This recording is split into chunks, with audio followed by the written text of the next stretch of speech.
Hey guys, thank you for joining us at Let's Talk, the ÁfroStyle Podcast with me, Amaka. And me, Camelia. And today we are so excited to talk to an amazing actress, storyteller, advocate for the deaf and hard of hearing community and disabled community, Natasha Ofili. I mean, she just reeks of joy whenever I've seen her videos and watched her. And the fact that we get to talk to her today, to get to know her and more about her story, to that got her to where she is now, is an amazing. It's exciting. What do you think? I think it's super cool to have an interview with somebody who's hard of hearing because I don't interact with many people that, I mean, like pretty much at all. But to be able to pick the brain of somebody who's an artist in that community, like it's just, I can't wait to see what she's got to say. Me too. So we'll go ahead and start the interview and we'll see you on the other side.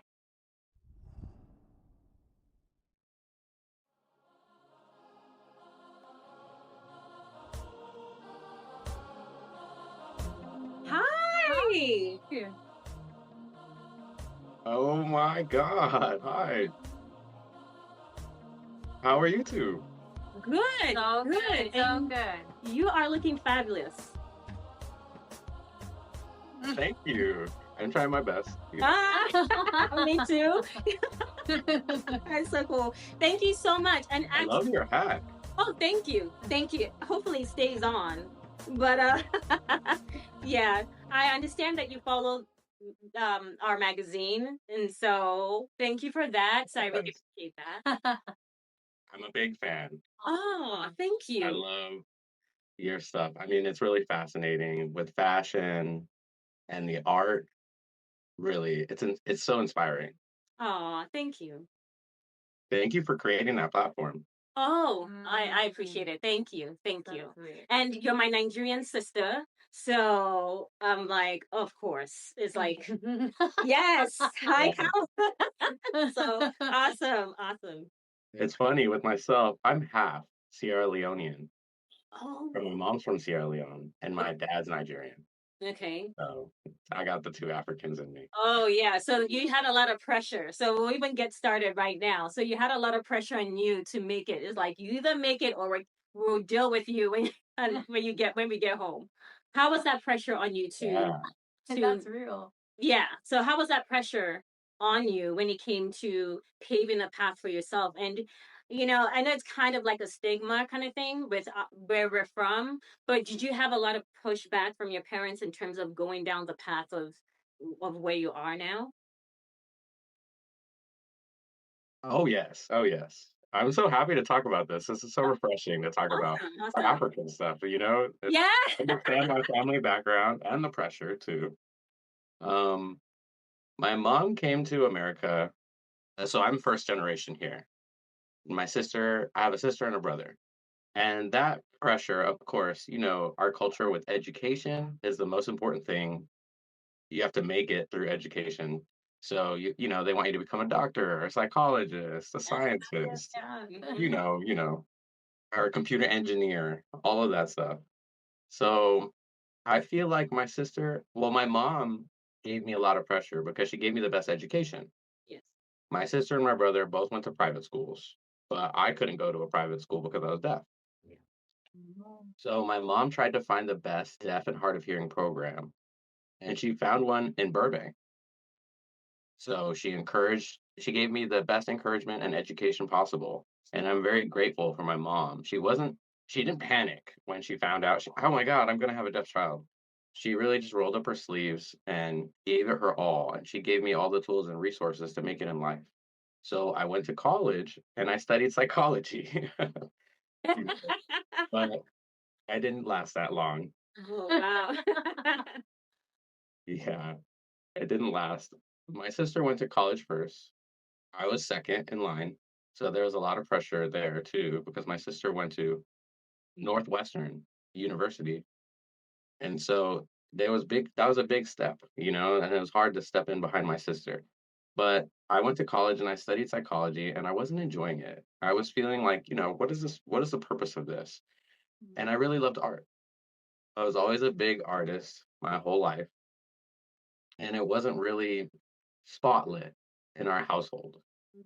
Music, yes. Music and books were heavy in our house, but not art. Yeah. So how can I make money with art? You know what I mean? Oh yeah, that's what my mom would say to us. Like, yeah, art does not buy food. It does not whatever. And I'm just like, oh my god. Yeah, yeah. Exactly, exactly. So when I left college, I made the decision to leave college, and my mom was, ooh, she wanted to bury me in the backyard. So that, yeah, it was it was really very scary, but I had to stand my ground to find myself and what I wanted to do with my life. So I worked odd jobs in retail. I was trying to figure out what I was trying to do. And then I got to fashion school and I loved it. I love fashion. My mom was a little skeptical. She was like, again, how are you going to make money in fashion? But I made it. Mhm. My first job, I got into fashion. I was working at BCBG and I was a product developer. And my mom was like, oh, okay.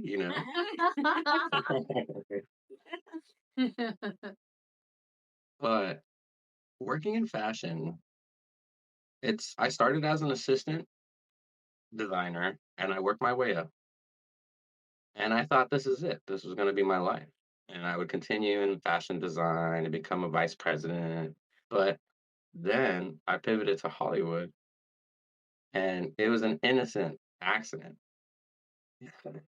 that I didn't realize I would fall in love with acting Okay. in that world of storytelling. That goes back to when I was a child. As a deaf child growing up, there was no closed captioned on TV at that time. So I had to read books. And books were my way of escaping. So reading, there's so many different stories, and you use your imagination and you learn about the characters and character development and how they feel. Mm. And so it was a full circle moment for me. And my mom was more supportive now than, she could see my passion Yeah. from fashion to Hollywood. Mm. And she gave me great support. And I made it. But in the beginning, if that didn't happen, if I started in Hollywood first, I don't think my mom would have been as supportive because she still didn't understand the world of art Mhm. and making money and how to make an impact on people's lives when you're creating art Mm. and how much people need art in their lives to be Mm. able to have a human experience. Mm. That's beautiful. Do you think that if you hadn't had you being deaf, if you weren't deaf, do you think you would have still been on this path, or you feel that being deaf actually made you look more within yourself to explore something that you probably never thought of, being that you accidentally got into Hollywood? Yes, that's well put. I think if I was a hearing person, I probably wouldn't be Mm. what I am now, Okay. following the African culture, I'd probably be doing that more. But as a deaf person, like you mentioned, you're 100% right. Because when I was a child, I saw things in a different way than how the world is. I was very observant and I was very critical thinking. I developed that very young and being introspective and asking my mom a lot of questions. And my mom was like, oh, why are you asking me all these questions? I needed to understand things because I didn't see the world the way the world was supposed to be, if that makes sense. So you're right. It's very well put and well said that, yeah, I think if I wasn't deaf, but I'm happy. I love being who I am to be as a Black deaf woman Mm. because it gives me a different perspective on things. And I'm very grateful to be a Black deaf woman, even though there's a struggle there. It gives me a purpose. I got a question Yeah. actually. Um, coming from a childhood where there wasn't closed caption on TV, now to pursuing roles on TV or in film for a deaf role, are you finding that there's more and more opportunities? Is it really accelerating? I mean, that's such a huge trajectory to come from. Yeah, when it comes to accessibility, we've come a long way.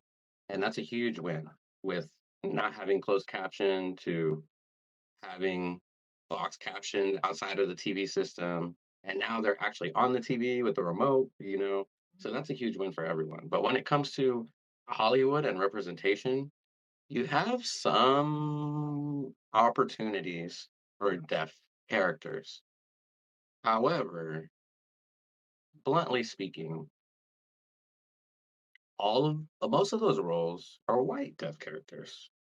They're Oh, white with talent. So you have to see so many different TV shows or films, even though there's a lot of roles, but the scenes, it's hard. The fight is hard. And that's why I'm a little frustrated. It's challenging for me because I want to represent our Black deaf individuals out there in this world. And they need to see themselves, especially dark skinned people like me. mm-hmm. Oh, we're the same. You need to see that on the screen.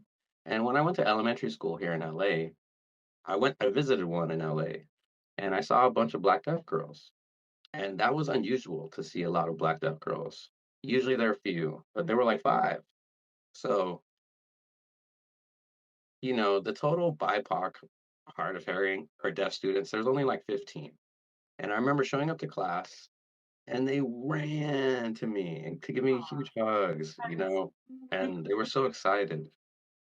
They were so excited to see a black deaf woman, adult, like myself. And they don't see that. And I was like, oh. So I felt like we have a ways to go in Hollywood to increase visibility. It doesn't have to be a deaf role. It can be anything. Mm-hmm. Like I did for the TV show The Politician for Netflix in the first season. So we're trying to increase that visibility and that authentic representation. We still gotta go. And the thing is Still that doing it. the industry outside of Hollywood looks to Hollywood for inspiration, in my opinion. I could be wrong. But I mean, Hollywood is like the beacon right there. And so that brings me to the question of, have you explored also representation in, like, say, the continent of Africa? That I personally, I haven't watched that many African show. I'm Nigerian, so I haven't watched that many Nigerian shows that have that representation. Is that something that you're looking to also expand there? Because the Nigerian entertainment industry is huge. Yes, definitely. I'm missing. I Mm-hmm. see missing. Yeah, definitely. I feel like in Africa, their entertainment is growing so rapidly and it's thriving. And I know that with the industry is trying to create, film and production in Sierra Leone, and now I want to give that kind of input there as well because I feel like with African culture, we see there's more than just doing the similar thing and the work. How do we focus in on the art and stay away from the same stereotype? We're as Africans, wow, we have so much joy to give. And how can we give those stories to them that tells all the different lenses and layers we have, and as well as disabled Africans? Again, I know not all the African countries are accepting of deaf or disabled people, and they're also pushed to the side. So that's another issue. Like, how can we collaborate and build that and close the gap between disability, Africans with disability, and just African entertainment? That's not okay. It's not an omen. So that's something we need to change, that stigma. Yeah. And you being in the Yeah, through storytelling. yeah, Yeah. and you being in fashion, that's something you can also bring that fashion to that community too. So you may want to connect with ÁfroStyle on, on this. That would be a great Yes. great collaboration for real. So what would you say, because you did say bring up the idea of the stigma in Africa, but in general, what have been the stigmas that you have noticed from the predominantly hearing world, and how are you chipping away at it to bring more understanding and compassion towards the community? I think I want to give you an example of I was very young and I was looking for a job when I left college. And, I was very confident and I started working when I was 14. And I'm like, I have a great resume, so I can find a job like that. And then I realized, oh, no, I had to go to a lot of different job interviews just for a simple job that I've already had work experience in. They don't hire me because I'm deaf. And I'm like, oh, I remember my mom having the talk with me when I was 11. The talk. It wasn't the birds and the bees. No, it was the talk, meaning we sat down and she said, I want you to know, Natasha, when you're older, you will experience hardships because you're black, you're deaf, and you're a woman. So you will go through challenges. And at the time, I didn't get it. But, I went through my job search and I couldn't no one would hire me. So my mom told me maybe you should take off your hearing aids because I can speak. I was like, really? So I took off my hearing aids, and that was very scary for me to do because I rely on my hearing aids and lip read together. So I relied on my lip reading skills, and I went to the job interview at Express, way back. And I went in and I gave my best interview, and I got hired. Mm. So I was like, oh shit. Two things that happened. I got hired, and then I couldn't lie. So when I went in for my orientation, I told my boss, her name was Juvie, I'm deaf. I'm a deaf person, and I just have to let you know. I don't want to fake it to make it. So I told her, and she was so understanding.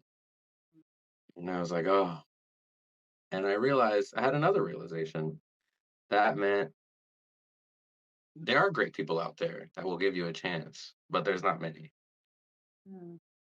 So she just happened to be that one that gave me that chance. So that stigma, being deaf, it's hard. And on top of that, working there was great. I really enjoyed it. But I remember clearly, again, I was 19. I remember there were three girls that worked there that were very nice to me when I first met them. We talked. And I thought probably it was from pity.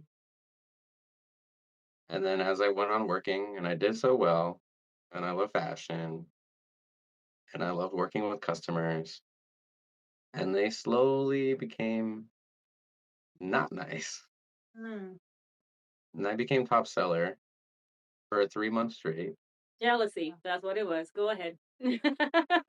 Yeah. Mm. And I didn't know that at the time. I didn't understand why they were so mean. And that was another part of the stigma, I feel. She's like, oh, she's a black deaf girl. She's no threat. Whatever.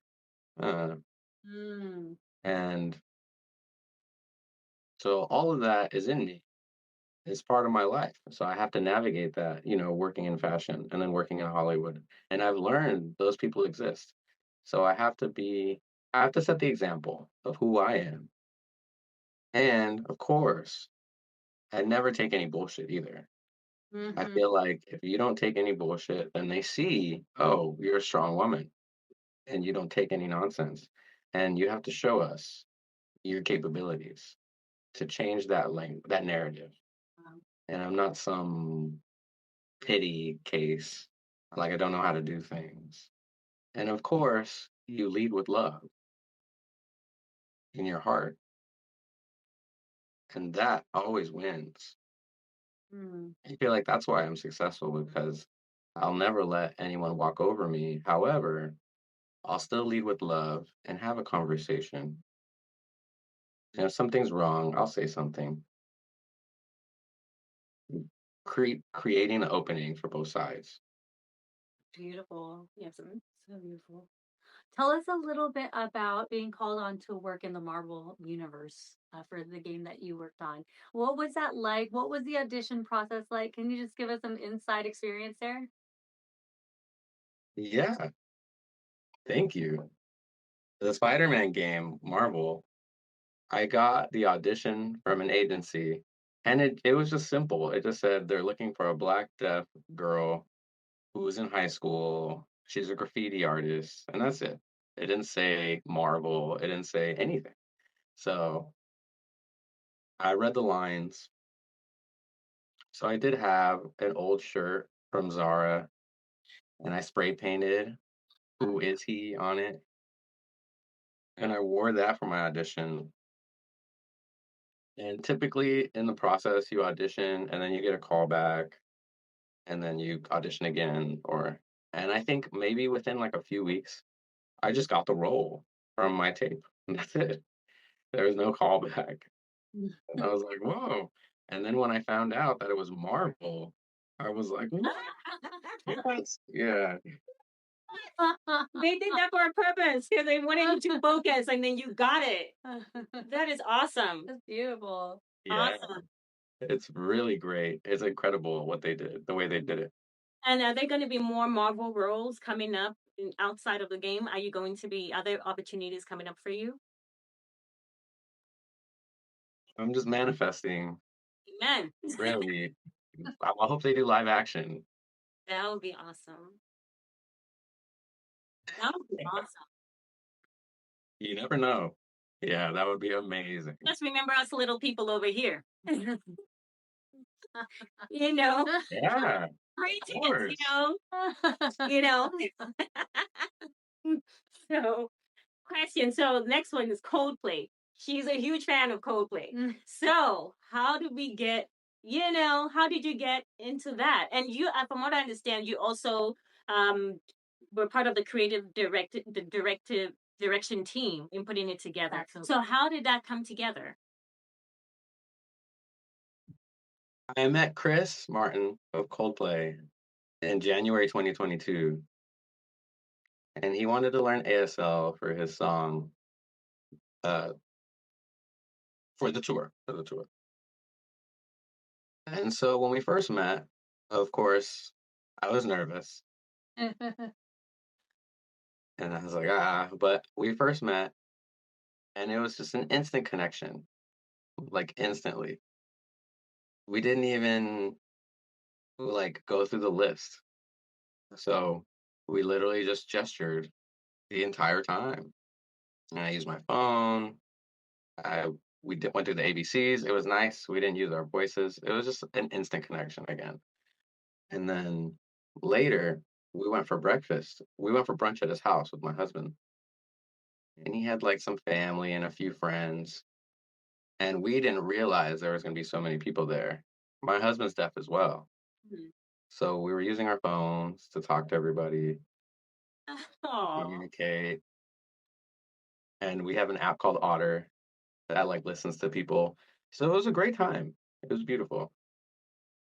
But then we met up again, me and Chris, and we sat down and he said, Natasha, we were all children there.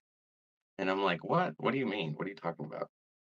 And he said, you and your husband it was really nice enough to accommodate all of us. And we said, okay, like that's what we're used to doing. And he said, you shouldn't be used to doing that. And I was like, whoa, wow. And ever since then, all of his concerts became accessible. They took care of it for around the entire world. So they go and they get different sign language interpreters for different countries. They put an effort to make it the best experience for all of the disabled community. It's huge. And then fast forward to SNL. I got a text from his manager saying, "Hey, Chris has an idea. We want to have an alien band member. He has that alien guy. And we want me to sign the song." I was like, "Oh shit, okay, go." So we went to perform at SNL, and I think Chris saw the value and the beauty of bringing in that language in music. Yeah. So fast forward to the music video, was literally what happened is I pitched the idea Wow. Okay. because right before I was watching Alvin Avery, the dance company. They Yeah. perform Yeah. here in LA, Yes. and I've never seen black ballet dancers. And I fell in love with that. Their performance was incredible, and I had this idea. So I created this inspiration deck, and it's called The Girls Who Sees Music. And I was catching up with Chris, and we were talking, and he asked me, "What's up? What's up with life? What do you got going on?" The guy's like, oh, he was asking, chilling, having fun with my homie. Must be nice. Go ahead. Yeah. And I was telling Chris about what I saw, and I created this concept, The Girl Who Sees Music. And his eyes popped out, and he was like, I showed him on my phone, and he was like, "Do you have a music for it?" And I was like, "No, what do you mean?" And then at the end of brunch, he said, "Would you be open to doing a music video?"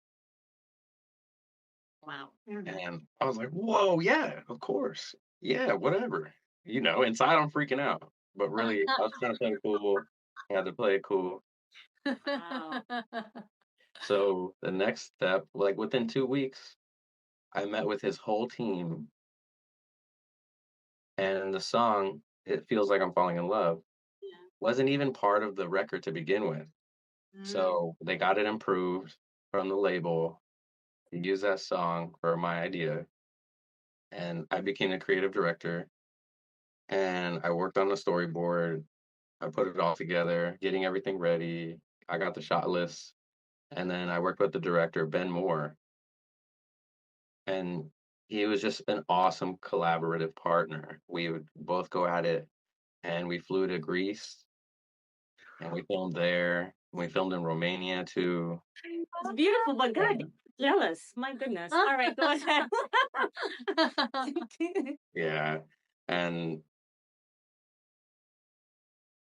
the whole experience of being a creative director as a Black deaf woman was unheard of because she only does sign language for it. No, I did the whole concept, the whole video, the story, and it was just, I gave it my all.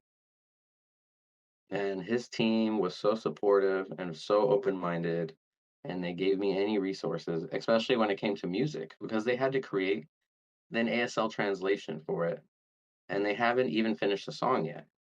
But they were creating accessibility for me. And one of the best, most beautiful things I've ever experienced because they gave me the track. You know how you can see it as a sound engineer? So you can see all the different tracks, the piano, the voice, the different instruments all down on the page. I could see that. And they also added closed captions. Got it. So it made my job so easy to see where they're saying things and what the music was doing. And I was like, whoa. And that alone, I said, thank you, because how was I going to figure this out? I'm going to listen to this over and over. But they just it was beautiful. And I'm very grateful to them. And then they got 29 million views. Congratulations. Congratulations. I know we're running out of time. We can sit here and talk to you for so long, but thank you so much for being a part of. I'm sure we'll have a part two. We should definitely have a part two. We'll make it happen. But you are an inspiration, and I definitely appreciate your team reaching out to us. We'd definitely love to have you again and just be that voice of love and acceptance and inspiration. It's really inspiring. And yeah, we don't mind tickets, to come hang out with you someday. We need to make it happen. I'm being serious. Okay? I'm being serious. Definitely. I'm gonna keep that back here, back of mind. Thank you so much for talking with me. I really appreciate both of you. This is what I love, and this gives me that fuel, that shot of energy. So thank you. I want to see part 2 with you. No problem. Our pleasure. It's our You're pleasure. fabulous. So, with your permission, we will put this video together, and we will tag you like as a collaborator so that it goes out, and then we go from there. And please feel free to reach out to us, and if there's anything you have in mind that you want to put together, we'll be more than happy to support. Okay. Yeah. Ooh. Oh, Hey. yes. Yes, we definitely Got want to. me thinking already. Yes, please feel free. But before you go, do you have any questions for us to answer before we let you go? Yeah, I want to know where you guys are based. LA. Oh, you're both in LA? Yes. Are you both Nigerian? No. Not me. But I feel like by association. I'm Filipino and Indonesian, but second generation American. Yeah. I'm Nigerian. I was born in England, UK, England, London, England, and then we came out here. Yeah. But family Nigeria, family in London, family here. You know how we are like spread out and everything. So pretty much like you in terms of went to school for journalism and everything. And my mom especially was like, excuse me, on whose money? But I also went into fashion, actually working for a retail store, and then finally decided to leave. And one day I decided, I'm going to start a magazine. That's pretty much where I'm at here. Wow. Yeah. That's So, wonderful. Thank you for sharing that with me. Wow. This yeah, is Thank you, really. no problem. And I It appreciate means so much to me. Aw, thank you. I appreciate the support you give the magazine. The fact that you follow us was actually like, whoa, she actually is following. So I really do appreciate the support because a lot of our African or African inspired magazines don't get that much love. And to find that someone like yourself is supporting the magazine is really appreciative. So thank you again for your time. We love you. Enjoy the rest of your day and we'll connect soon. Feel free to connect, okay? And thank you, Gabe. Thank you for Have a your wonderful afternoon. You Yeah, too. Be continued. Waiting for round 2. Yes, to be continued. Take care. Bye Bye, bye. everyone. Thanks for joining. Bye. Bye, Katie. Thank you. Bye. Thank you. Okay, how gorgeous was she? Gorgeous. Oh my god.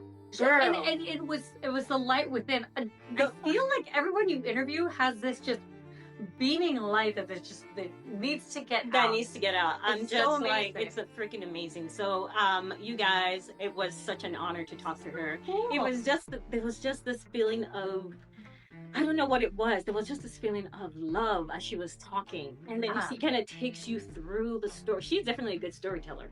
Because I was like, she was just taking us through the motions, and I'm like, wow, so ingrained, and so I love the way she deals with adversity. She doesn't really see it as an obstacle or something to get her down. Instead, she's just like, oh, I'm navigating. Like, I think that's just so cool. Like, it's so easy to feel discouraged, especially in such a difficult profession and industry.